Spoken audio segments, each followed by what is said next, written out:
In the previous video we showed how you can make the search part of the grid into a drop-down, which you can see here. Click there and the search part opens up in a drop-down, and then since it's a drop-down, clicking anywhere off the window causes the window to go away. But an obvious enhancement would be to automatically close the window after the user clicks the search button. So you can see here, if I go there and type in California and then click the search button, the search is performed and also the window is closed. So in this video we're going to show how that was accomplished. So let's go back to design mode and go back to properties and take another look at the action button that we defined that opens up the window in the first place.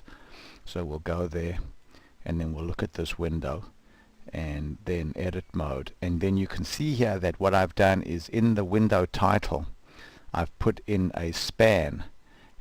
There's nothing inside the span, and the only reason that I put in the span was that I could give it an explicit ID, and once I have an explicit ID over here, I can then talk to this window very easily using one of the grid methods. So you can see here that this window title has an ID now of search window.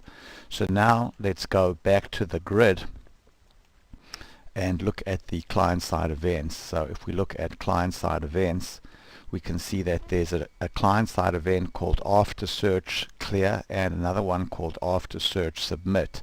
So what I'm doing in both of those events is getting a pointer to that element. So now Ellie is a pointer to that element, and then I'm just calling one of the methods of the grid object called close container window, which of course I can find by clicking the insert grid method over here and then just typing in, say, window. So there's close container window, and you can see that this method takes a pointer to just some element, can be any element in the window.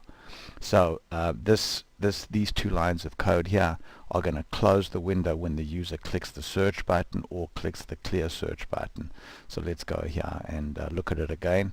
So we go there and we type in, say, California, hit the search button, and so now I'm looking at my California records. Go back there now and hit clear search, and now I'm looking again at all records. Thanks very much.